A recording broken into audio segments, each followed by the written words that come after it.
Okay, now let's begin from where we left our class yesterday. कल की class में हम लोगों ने पढ़ा था गुप्त एडमिनिस्ट्रेशन के बारे में. And in today's class, we are planning to study about the social life of Gupta period, and after that, we'll move to some new questions that would be progress of means archaeological progress, architectural progress, progress in science, commerce, art, and all. So before moving further, let's understand some social life or the facets of social life in Gupta period, starting from pre-Gupta period.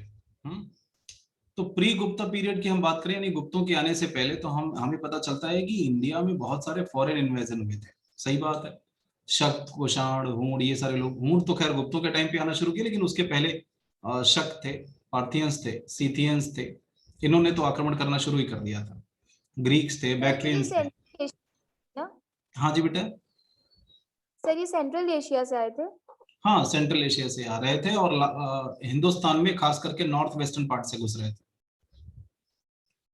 Indian society had given visas to those foreigners who had become the permanent residents here. और हमारा समाज, भारतीय समाज, उन सारे लोगों को जो कि permanent settler हो गए, उन्हें अपने में अपनाना शुरू कर दिया. गुप्त पीरियड के समय में हम देखते हैं कि कास्ट सिस्टम काफी रिजिड हो गया था. कब हुआ था? गुप्त पीरियड में. इसके पहले नहीं, मौर्यन पीरियड में नहीं था, क्योंकि मौर्य पीरियड में तो बौद्ध धर्म बहुत प्रॉस्परस हो रहा था, तो ब्राह्मणों का उतना कास्ट सिस्टम चल नहीं पा रहा था. लेकिन गुप्त पीरियड में आते आते ब्राह्मण जो है वो वर्चस्व स्थापित कर लिए, और ये भी भागवत धर्म को मानने वाले थे, तो इस हिसाब से भी ये ब्राह्मणिकल नॉर्म्स और आइडियोलॉजी को प्रमोट करने वाले राजा थे. Brahmans occupied the top leader position. ब्राह्मणों को ढेर सारे गिफ्ट दिए जाते थे. रूलर्स और वेल्दी पीपल हर समय गिफ्ट देते ही रहते थे. इस दौर में अनटचेबिलिटी का कंसेप्ट भी आ गया था. ये सब सोशल लाइफ की बात है. अगर आपसे पूछा जाए गुप्त पीरियड की विशेषताएं बताओ, तो बताओगे गुप्त पीरियड के ठीक पहले बहुत सारे फॉरेन इन्वेजन हुए थे. गुप्त पीरियड में आते आते कास्ट सिस्टम रिजिड हो गया था. ब्राह्मण सबसे सुपीरियर हो गए थे, ढेर सारा गिफ्ट पाते थे, धनाढ्य भी हो गए थे. अनटचेबिलिटी भी आ गई थी इस दौर में, क्योंकि जो फायान है, फायान आप जानते हो, फायान चंद्रगुप्त द्वितीय के दरबार में आने वाला एक चीनी यात्री था. उसने चांडालों का जिक्र किया हुआ है और ये बताया है कि चांडाल्स वर सेग्रेटेड फ्रॉम द सोसाइटी. चांडाल एक ऐसी जाति हुआ करती, एक ऐसी कम्युनिटी होती थी, समुदाय था लोगों का, जिसे समाज से बाहर रहना पड़ता था. चांडाल कौन होते थे पता है? चांडाल वो हुआ करते थे जो कि मृत कर्म करते थे, यानी कोई व्यक्ति मर जाता था तो उसको जलाने वलाने का, ये सब काम जो करते थे, वो चांडाल कहे जाते थे. There condition was quite miserable. बहुत ही दयनीय कंडीशन इन चांडालों की हुआ करती थी. ऐसा चाइनीज ट्रैवलर फायन ने बताया. इसके बाद पोजीशन ऑफ विमेन की अगर हम बात करें, औरतों की पोजीशन, तो वो भी पोजीशन काफी मिजरेबल थी, अच्छी वो भी नहीं थी. They were prohibited from studying the religious texts like Puranas. उन्हें पुराण पढ़ने की इजाजत बिल्कुल नहीं थी. किन्हें? औरतों को. पुराण क्या मतलब? वैदिक टेक्स्ट नहीं पढ़ सकते थे. बेसिकली उन्हें वेद पढ़ने से रोका गया था, लेकिन पुराणों के टाइम पे तो वो पुराण वगैरह पढ़ सकती थी थोड़ा बहुत. बट अपार्ट फ्रॉम दैट, ये देखने में आया है कि गुप्त पीरियड में औरतों की स्थिति बहुत अच्छी नहीं थी. ठीक है. The subjection of women to men was thoroughly regularized, but it was insisted that they should be protected and generously treated by men. माना यह जाता था कि नहीं, औरतों की हिफाजत होनी चाहिए, उनका सम्मान होना चाहिए, लेकिन उन्हें इक्वालिटी का राइट नहीं था. Women were not given the right of equality, but women were respected. Women were given proper treatment, due treatment by men. इज्जत होती थी उनकी, कोई दिक्कत नहीं है उसमें, तमाम सारी बातें. ठीक वैसे ही जैसे कि मनुस्मृति में, मनुस्मृति औरतों को बराबरी का अधिकार नहीं देता, लेकिन सम्मान पूरा देता है. मनुस्मृति में ही ये लिखा हुआ है कि यत्र नार्यस्तु पूजन्ते रमन्ते तत्र देवता. जहां पर नारियों की पूजा होती है वहां देवता रहते हैं, और जहां नारियों का सम्मान नहीं होता वहां सारी क्रियाएं अफला हो जाती हैं, मतलब फल नहीं देती, आप कितना भी पूजा पाठ कर लो. सब निष्फल हो जाता है। इससे मनु ने कहीं ना कहीं औरतों के प्रति आदर, सम्मान, रिस्पेक्ट ये तो प्रकट किया है, लेकिन उन्होंने कहीं प्रॉपर्टी में अधिकार नहीं दिया, कहीं कहीं और कोई अधिकार है वो नहीं दिया। तो इससे ये समझ में आता है कि मनुस्मृति या उस दौर के जो भी टेक्स्ट थे, ये भी तो गुप्त काल के ही सब टेक्स्ट थे अक्सर करके, जितनी स्मृतियां बनी है, तो उनमें अक्सर करके औरतों को मेन के तुलना में नीचे पोजीशन दिया जाता था, इक्वलिटी नहीं दी जाती थी, लेकिन रिस्पेक्ट पूरा था। द प्रैक्टिस ऑफ स्वयंवर वॉज गिवन अप। स्वयंवर वाला जो प्रैक्टिस था वो अब तक खत्म हो गया था। इसी जमाने में स्वयंवर हुआ करता था, मतलब लड़कियां अपनी इच्छा से विवाह करती थी, लेकिन अब मनुस्मृति में लिखा गया था केवल 8 प्रकार के शादी हो सकते थे, और वही माने जाता है, उसमें स्वयंवर नहीं था। अच्छा, जो 8 प्रकार के बताए भी गए थे, उनमें भी 4 को ही उन्होंने वैलिड माना था, 4 को इनवैलिड कर दिया था कि ये 4 माने ही नहीं जाएंगे। हालांकि ये विवाह के प्रकार हैं, लेकिन वो गलत है, सामान्य समाज उसको स्वीकार नहीं करता था। अर्ली मैरिज के बारे में भी मनुस्मृति में लिखा है। मनुस्मृति कहती है कि लड़कियों की शादी बहुत कम उम्र में हो जानी चाहिए। तो ये सारी कुरीतियां तो समाज में थी, उस दौर में भी थी।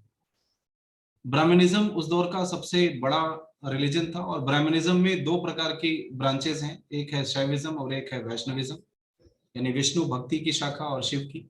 ये दोनों ही इस दौर में बहुत प्रॉस्परस हुए। गुप्त किंग्स जितने थे वो ज्यादातर वैष्णवाइट्स थे, यानी विष्णु के भक्त थे, शिव के नहीं थे। वो अश्वमेध सेक्रीफाइस भी किया करते थे। इमेज वर्शिप इस दौर में चल गई, मूर्ति की पूजा बहुत तेजी से चली, ढेर सारे फेस्टिवल्स आ गए, रिचुअल्स आ गए। रिलीजियस लिटरेचर बहुत लिखे गए, पुराण इस दौर में बहुत लिखे गए। पुराण वर कंपोज ड्यूरिंग दिस पीरियड। ध्यान रखना, वेद नहीं, वेद कब लिखे गए थे? वेद लिखे गए थे 1500 बीसीई से लेकर के 600 बीसीई के बीच में। इसमें भी जो ऋग्वेद लिखा गया था वो 1500 से लेकर के 1000 के बीसीई के बीच में माना जाता है, और 1000 से लेकर 600 के बीच में बाकी 3 वेद लिखे जाते हैं।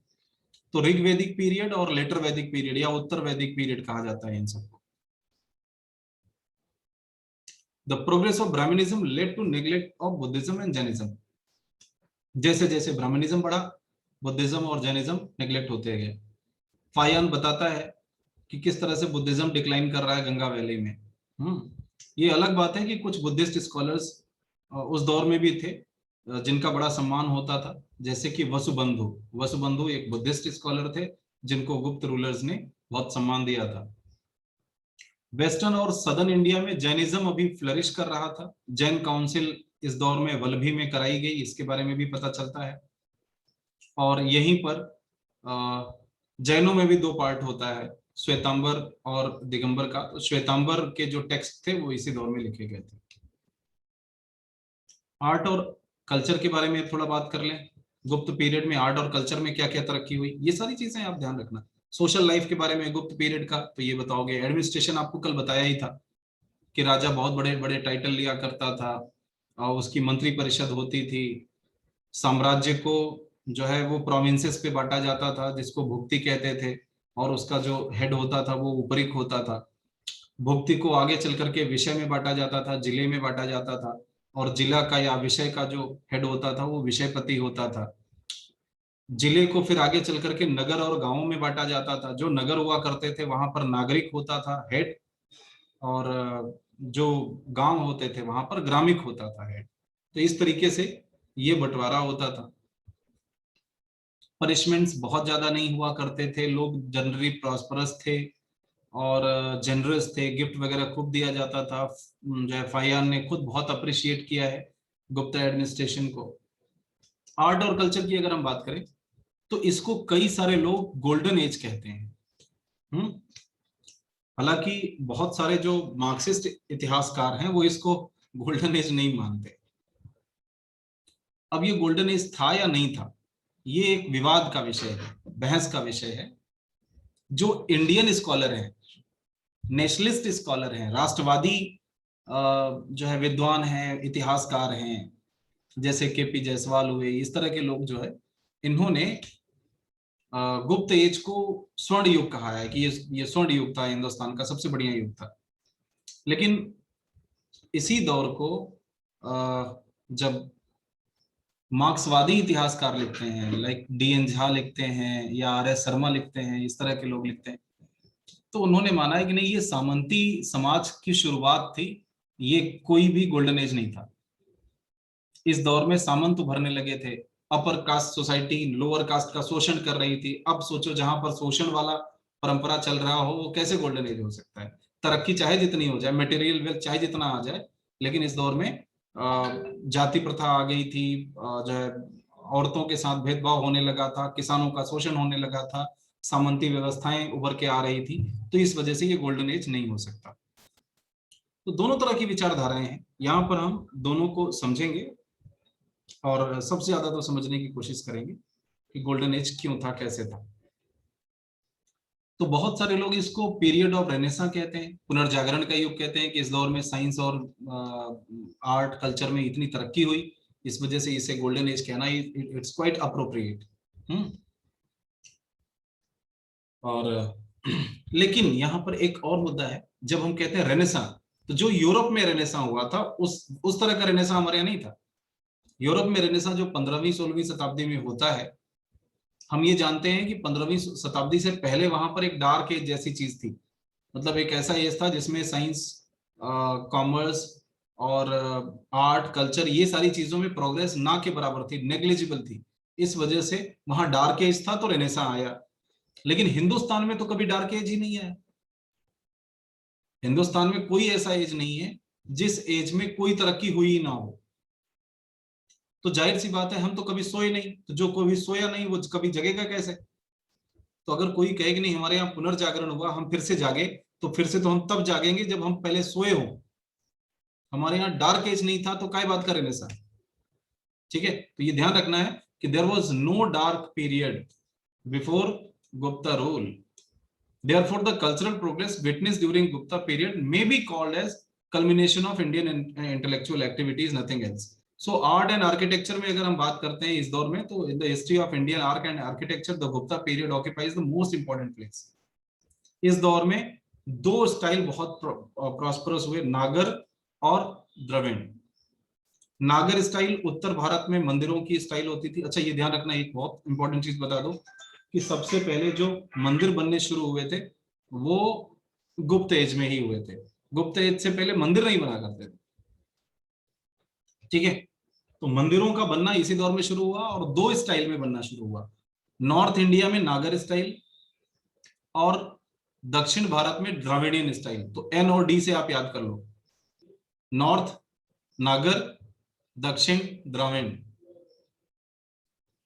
ये दोनों। और दोनों के बीच में, साउथ और नॉर्थ के बीच का जो इलाका है, वहां पर इन दोनों का एक मिक्सचर पैदा हुआ। कुछ नागर स्टाइल की चीजें और कुछ जो है द्रविडियन स्टाइल की, दोनों मिलकर के बनता है वेसर। तो इस तरीके से हम इस निष्कर्ष पे पहुंचते हैं कि इस दौर में शायद तीन प्रकार के जो है वो आर्किटेक्चर हुआ करते थे। कौन कौन से? एक होता था नागर, NAGAR, दूसरा होता था द्राविड़, और तीसरा होता था वेसर। ठीक है, तो ये तीन स्टाइल के होते थे। इसमें भी ध्यान रखने वाली बात ये है कि जो इसमें जो ये नागर स्टाइल होता था, ये नॉर्थ का था, ये नॉर्थ की स्टाइल थी।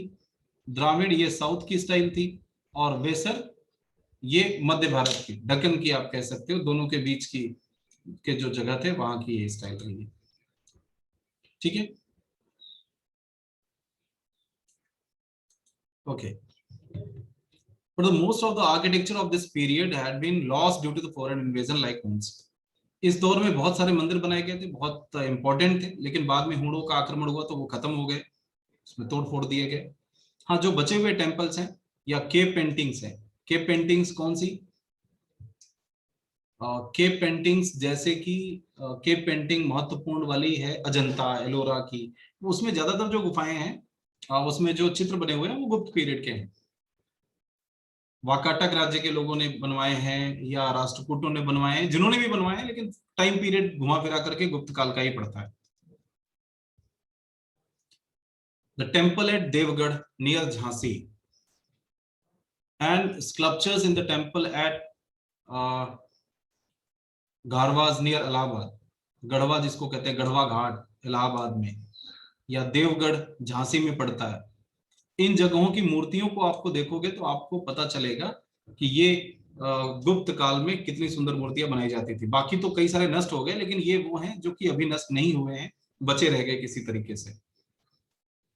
There was no influence of Gandhara style, ये गुप्तों की अपनी ही स्टाइल थी, इस पर गांधार स्टाइल का बहुत प्रभाव नहीं दिखाई पड़ता।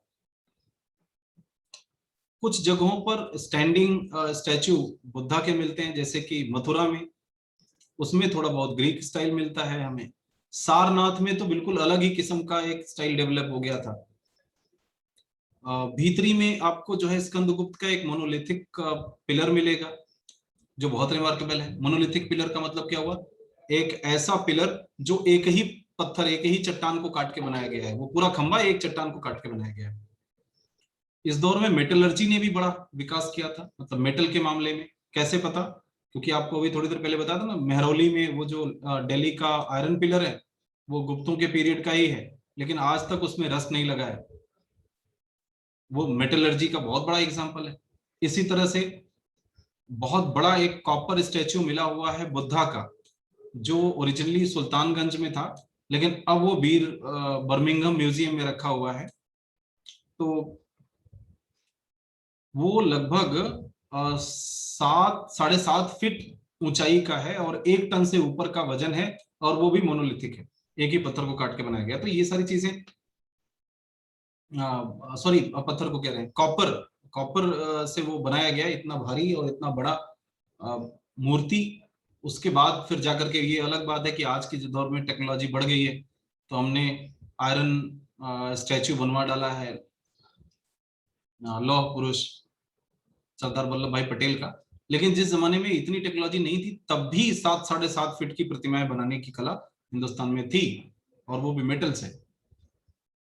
पेंटिंग्स की अगर हम बात करें तो बाघ की के केव्स में जो ग्वालियर में है झांसी के पास, तो वो भी बहुत इंपॉर्टेंट है और गुप्त काल के दौर के हैं। म्यूरल पेंटिंग, म्यूरल पेंटिंग का मतलब क्या होता है? ऐसा पेंटिंग जो दीवार पे की जाती है उसे हम म्यूरल पेंटिंग कहते हैं। तो अजंता में तो सारा दीवार पे ही पेंटिंग हुई, तो वो म्यूरल पेंटिंग है, और उसमें लाइफ ऑफ बुद्धा को दिखाया गया है, जातक कहानियां दिखाई गई हैं। ये इस दौर की सबसे महत्वपूर्ण चीजें रही हैं। पेंटिंग तो ऐसी बनाई गई है जो आज तक खत्म ही नहीं हुई है, आज तक वैसे ही चमक है उसकी बरकरार, इस तरह का कलर इस्तेमाल किया गया। यहां तक कि ये अजंता की स्टाइल इतनी फेमस स्टाइल है कि इसी की ठीक नकल आपको सिगिरिया में मिलता है। सिगिरिया पेंटिंग लंका में, श्रीलंका में, वहां भी इसी का नकल गया है। गुप्त कॉइन्स वो भी बहुत रिमार्केबल थे। आप जानते हो कि समुद्रगुप्त ने कुल 8 प्रकार के सोने के सिक्के निकाले थे, और सिक्कों से काफी कुछ जानकारी मिलती है राजा और राजा के राज्य के बारे में। किसी राजा का सिक्का अगर बहुत दूर दूर तक पाया जाता है तो इसका मतलब राज्य भी उसका काफी दूर तक फैला हुआ था। ठीक है। लिटरेचर की अगर हम बात करें, साहित्य में क्या प्रगति हुई थी इस दौर में? अब इतना सारा अगर कुछ होगा तो गोल्डन एज तो कहा ही जाएगा, इसमें बुराई क्या है? लिटरेचर के मामले में भी गुप्त पीरियड में जो तरक्की हुई थी वो उसके पहले कभी नहीं हुई थी। अभूतपूर्व प्रगति हुई। इस दौर में नागरी स्क्रिप्ट पहली बात तो डेवलप हो गई, जो देवनागरी क ख ग हम लोग लिखते हैं हिंदी में, जो ब्राह्मी लिपि से बना हुआ है, वो गुप्त पीरियड में ही डेवलप हुआ है। इस दौर में क्लासिकल संस्कृत आ गया, माने संस्कृत बन गई जनभाषा। जितने भी इस दौर के एपिक, लिरिक, ड्रामा, प्रोज लिखे जाते थे सब संस्कृत में लिखे जाते थे। ठीक है। संस्कृत भाषा की उन्नति वो गुप्त काल में ही होती है। खुद समुद्रगुप्त खुद एक बहुत बड़ा पोएट था, और उसके जो दरबार में रहने वाले भी कई सारे लोग, बड़े सारे लिटरेरी जायंट्स थे। उनमें से एक का नाम हरिशन है, आप जानते ही हो, जिसने प्रयाग की प्रशस्ति लिखी थी, संस्कृत में बहुत सुंदर लिखा था, 8 लाइनों में तो पूरा चमत्कार लिख दिया था। इसी तरीके से चंद्रगुप्त द्वितीय, जिसको हम विक्रमादित्य कहते हैं, कहा जाता है कि उसके पास नवरत्न हुआ करते थे। ये नवरत्न वैसे ही थे जैसे कि अकबर के दरबार में थे, और चंद्रगुप्त द्वितीय के दरबार में रहने वाले नवरत्नों में से कालिदास एक थे। जिनका मास्टरपीस आज भी संस्कृत ड्रामा शकुंतला, अभिज्ञान शाकुंतलम आज भी दुनिया में बेस्ट सेलर है, और उसे दुनिया के 100 बेस्ट सेलर किताबों में से एक माना जाता है। इसके अलावा उन्होंने मालविकाग्निमित्रम लिखा, विक्रमोर्वशीयम लिखा, इन सारे में कई सारे एपिक्स भी लिखे, रघुवंश महाकाव्यम लिखा, कुमार संभवम लिखा, ऋतु संहार और मेघदूत जैसे 2 लिरिक्स लिखे। ये सब रचनाएं कालिदास की हैं, और कालिदास खुद इसी दौर के व्यक्ति थे। विशाख दत्त एक दूसरे बड़े सेलिब्रिटी पोएट रहे हैं। इन्होंने 2 संस्कृत ड्रामा लिखा, एक तो था मुद्रा राक्षस और दूसरा था देवी चंद्रगुप्तम। मुद्रा राक्षस मौर्य वंश से रिलेटेड है कि किस तरीके से कौटिल्य की मदद से चंद्रगुप्त मौर्य आकर के अपना वंश स्थापित करता है, धननंद का नाश करता है। और देवी चंद्रगुप्तम में गुप्त साम्राज्य के बारे में लिखा हुआ है। शूद्रक इसी दौर में हुआ करते थे, वो भी एक रिनाउंड पोएट थे, जिन्होंने एक किताब लिखी थी मृच्छकटिकम, उसमें ह्यूमर और पैथोस दोनों मिलता है। भारवी, भारवी भी बहुत बड़े उद्भट विद्वान और स्टोरी टेलर थे, राइटर थे। उन्होंने किरातार्जुनीयम लिखा है, जिसमें अर्जुन और शिव के बीच का झगड़ा दिखाया गया है। दंडी, दंडी भी इस दौर के बहुत बड़े राइटर थे। मैं जितने नाम ले रहा हूं ये सब गुप्त पीरियड के बहुत बड़े संस्कृत स्कॉलर रहे हैं, जिन्होंने काव्यदर्श और दश कुमार चरितम लिखा। इसी दौर की एक इंपॉर्टेंट रचना सुबंधु ने लिखा था, जो है वासव दत्ता, स्वप्न वासव दत्तम, वो भी बहुत हिस्टोरिकल है। पंचतंत्र भी इसी दौर में लिखे गए, विष्णु शर्मा ने लिखा था, और ये भी गुप्त काल की रचना है। पंचतंत्र के बारे में आज बच्चा बच्चा जानता है। अमर सिंह नाम के एक बुद्धिस्ट स्कॉलर थे, जिन्होंने अमरकोश की रचना की, और ये अमरकोश अपने जमाने का पहला शब्दकोश है, पहला जो है वो डिक्शनरी है। पुराण इसी दौर में लिखे गए, सारे के सारे माने जाते हैं कि कुल 18 पुराण है, और ज्यादातर इसी दौर में लिखे गए हैं। इन 18 में जो महत्वपूर्ण पुराण है वो है भागवत पुराण, विष्णु पुराण, वायु पुराण, मत्स्य पुराण। मत्स्य पुराण इसमें सबसे पहला है। महाभारत और रामायण लिखे ये पहले से जा रहे थे, लेकिन कंप्लीट इसी एज में हुए हैं। तो ये तो रहा इनके दौर के लिटरेचर का सवाल, लिटरेचर में कितनी प्रगति हुई थी इस दौर में। अब सोचो कि जितने महत्वपूर्ण ग्रंथ हैं सब इसी दौर में लिखे गए। अब बात आती है साइंस में। क्या इस दौर में साइंस में भी प्रगति हुई थी? गुप्त काल में बहुत ब्रिलियंटली। इस दौर में मैथमेटिक्स में बड़ी प्रगति हुई थी, एस्ट्रोनॉमी में हुई थी, एस्ट्रोलॉजी में हुई थी, मेडिसिन में हुई थी। कैसे पता? आपने मैथमेटिशियन का नाम सुना होगा, आर्यभट्ट, हिंदुस्तान के सबसे बड़े मैथमेटिशियन और एस्ट्रोनॉमर, गुप्त काल में पैदा हुए। उन्होंने एक आर्यभट्टियम नामक ग्रंथ लिखा था 499 एडी के आसपास। ये भी वही विक्रमादित्य के टाइम में थे, Chandragupta Vikramaditya. It deals with the mathematics and astronomy. It explains scientifically the occurrence of solar and lunar eclipse. सूर्य ग्रहण और चंद्र ग्रहण के बारे में पहली बार साइंटिफिक खोज किसी ने करी थी तो वो आर्यभट्ट साहब थे, जो कहते हैं कि सूर्य और पृथ्वी के बीच में चंद्रमा आ जाती, जिसकी वजह से सूर्य ग्रहण लगता है। वरना तो सारे लोग यही मानते थे कि राहु और केतु ये सब सूरज को निकल जाते हैं। तो सोचो, और यही जानकारी जो आर्यभट्ट यहाँ पे दे रहे हैं, ये यूरोप वालों को 17वीं शताब्दी में पता चलती है, जो हमें 500 BC में पता चली, मतलब 2200 साल पहले। इनसे 2500 साल पहले, 2000 साल पहले हमें ये जानकारी थी। तो हमारा मैथमेटिक्स इनसे कहाँ कमजोर था? तब तो इनके यहाँ सभ्यताएं बसनी नहीं शुरू हुई थी, जब ये जानकारियां हमारे पास थी। सबसे पहली बार आर्यभट्ट साहब थे जिन्होंने बताया था कि अर्थ जो है वो स्फेरिकल शेप में है, गोले में है, ऐसे चपटी नहीं है। और ये बात पूरा यूरोप 17वीं शताब्दी तक मानने के लिए तैयार नहीं था, लेकिन ये बात आर्यभट्ट ने तब बता दी। उन्होंने ये भी बता दी कि अर्थ अपने एक्सिस पे ही घूमता है, अर्थ घूमती है। आप सोचो, ये बात कि अर्थ घूमती है, ये बात पूरा यूरोप या पूरी दुनिया 15वीं-16वीं शताब्दी तक मानने के लिए तैयार नहीं थी। और हमारे यहाँ ये 500 BCE में लोगों को पता हो गया था कि अर्थ घूमता है, सूरज नहीं। तो इतने बड़े साइंटिफिक टेम्परामेंट के व्यक्ति थे आर्यभट्ट, ऐसे थोड़ी हल्के फुल्के आदमी थे। इन्हीं के दौर में एक और एस्ट्रोनॉमर हुए थे, वाराहमिहिर और ब्रह्मगुप्त, इनका भी नाम सुना होगा आपने। वाराहमिहिर ने लिखा था पंच सिद्धांतिका, जो है 5 एस्ट्रोनॉमिकल सिस्टम पे आधारित। He was also a great authority on astrology. उन्होंने एक बृहद संहिता लिखा, जो संस्कृत लिटरेचर का बहुत इंपॉर्टेंट ग्रंथ है। इसमें astronomy, astrology, geography, architecture, weather, animal, marriage and omens के बारे में लिखा हुआ है। साथ ही साथ मेडिसिन के मामले में, दवाओं और इलाज के मामले में, मेडिकल साइंस के मामले में वाग्भट, वो भी गुप्त पीरियड में हुआ करते थे। और इसके साथ साथ दो तीन और लोग थे जो इस दौर में थे। इनमें है चरक संहिता, सुश्रुत संहिता जिन्होंने लिखा था सुश्रुत। ये वो लोग थे जिन्होंने सबसे पहले आयुर्वेद पे बहुत बड़ी बड़ी किताबें लिखी, मेडिसिन पे लिखा, साइंस पे लिखा। तो चरक और सुश्रुत ये दोनों गुप्त एज के थोड़ा सा पहले से थे। वाग्भट उस दौर में थे जिन्होंने अष्टांग समग्र लिखा, जिसमें 8 ब्रांचेस ऑफ मेडिसिन के बारे में बताया गया। तो इस दौर में मेडिसिन पे भी बड़ी तरक्की हुई थी। तो आप सोचो कि ये ऐसा पीरियड था, गुप्त पीरियड, जब लिटरेचर पे भी बहुत सारी तरक्की हुई है। Science, mathematics, astrology, astronomy, medicine, art और कल्चर में हर तरह का, मतलब नागरी स्क्रिप्ट आ गई, संस्कृत आ गया, द्रविडियन और नागर स्टाइल आ गया, मंदिर बनाए जाने लगे, गुफाओं में पेंटिंग होने लगी, ये सब चीजें आई। सोशल लाइफ आप जानते ही हो, एडमिनिस्ट्रेशन बता ही दिया। इतनी सारी तरक्की अगर किसी जमाने में हो रही है, सोने के सिक्के चल रहे हैं, प्रॉस्पेरिटी है, लोग चोरी उचक्के वाले काम कम कर रहे हैं। So all these things make this period a wonderful period.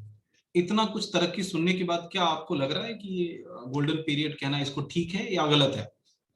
What's your opinion? I want to listen. This is all for today. अब आप डिस्कस करके हमें बताएं कि आपके लिए ये गोल्डन पीरियड था या नहीं। और आज की क्लास यहीं तक, कल इसके आगे हम लोग करेंगे।